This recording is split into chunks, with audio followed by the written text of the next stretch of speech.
So I'm wearing these jeans. Oh, I can't.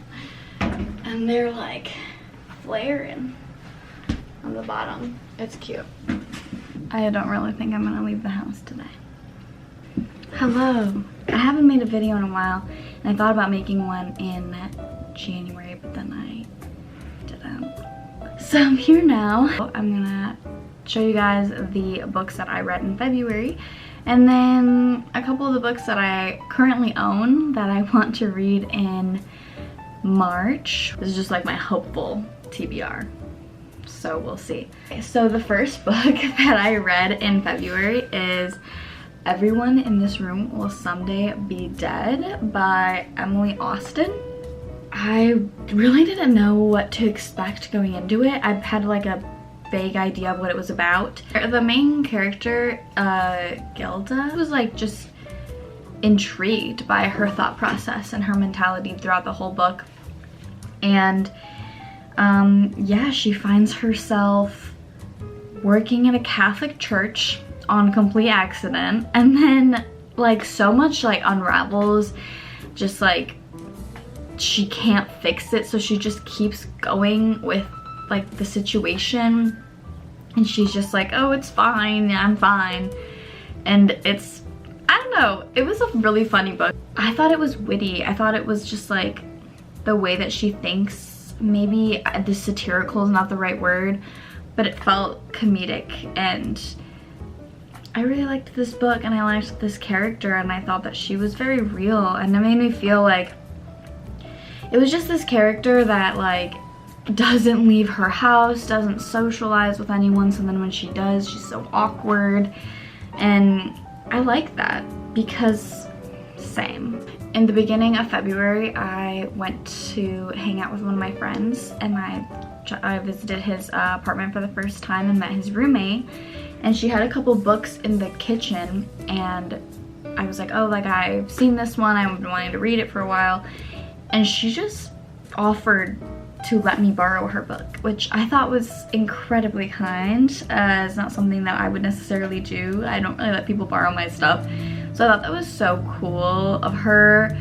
And obviously I just wanted to get to reading it. So the book is Milk Fed by Melissa Broder. I left a little note in it actually because I have to return it still. But this book, right after this book, was amazing. I will say this book has more like controversial language and topics. The main character, Rachel, here is dealing with an eating disorder and trauma from her mom growing up, just like a very toxic attachment style. And so in the beginning, there is like specific things that she says that can be triggering, but I don't think that's like the whole story. And I know that that's like something that she goes throughout the book, and it gets mentioned, and like calories and all of these things, but she is just like consumed by this. And it was similar in the way that Gilda is consumed by imagining death and morbid situations. She was always imagining like, what is this gonna do to my body? Like, I can't eat this and stuff like that. I don't know, I just thought that they were giving a similar vibe.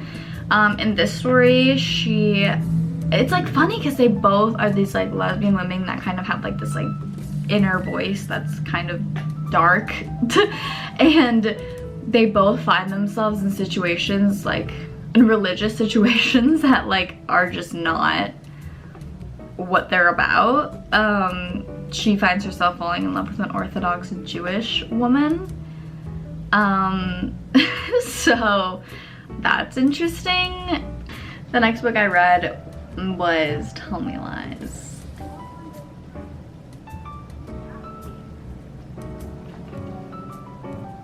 I didn't like this book.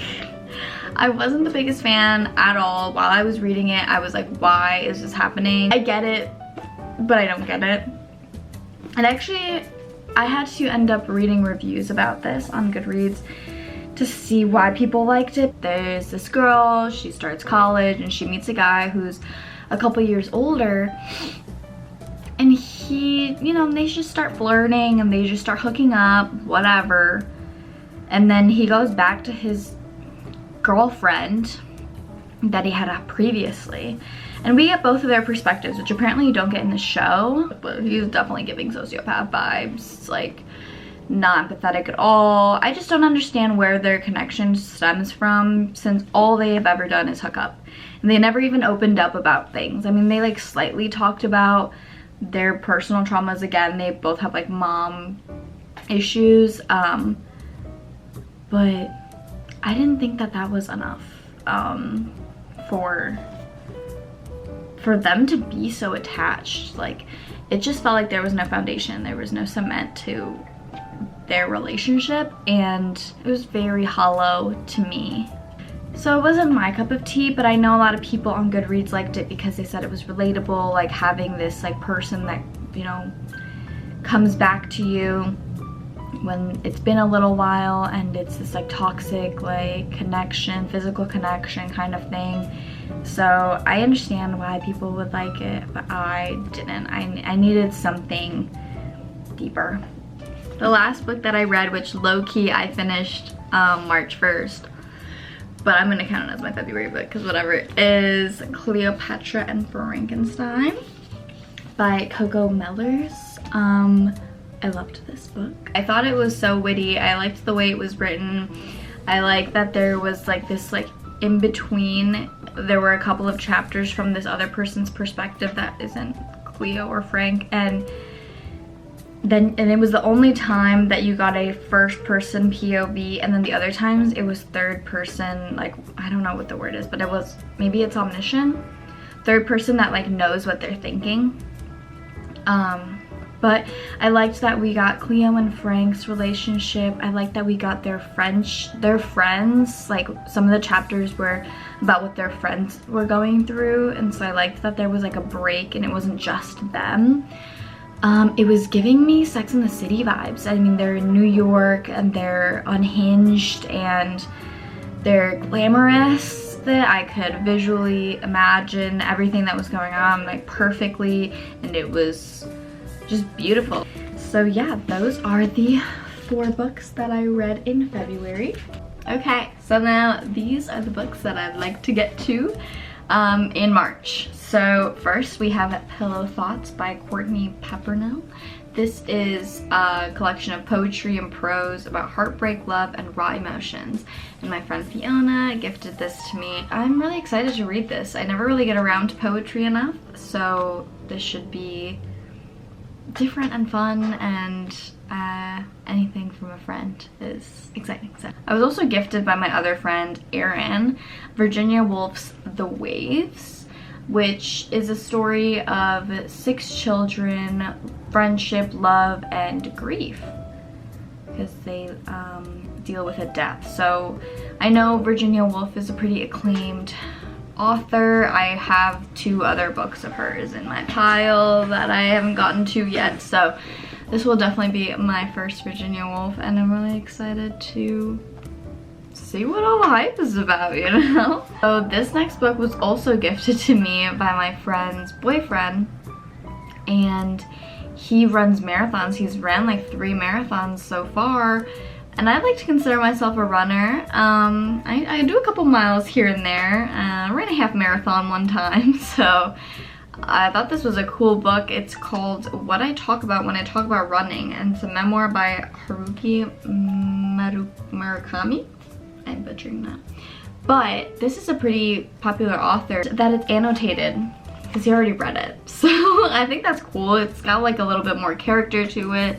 I can see, you know, what Jack thought was interesting, and I'm really trying to get back on my running grind, so I'm excited about this one. I hope it'll help get me out there on the cold days. I ran this morning and it was like 30 degrees, so we're getting out there.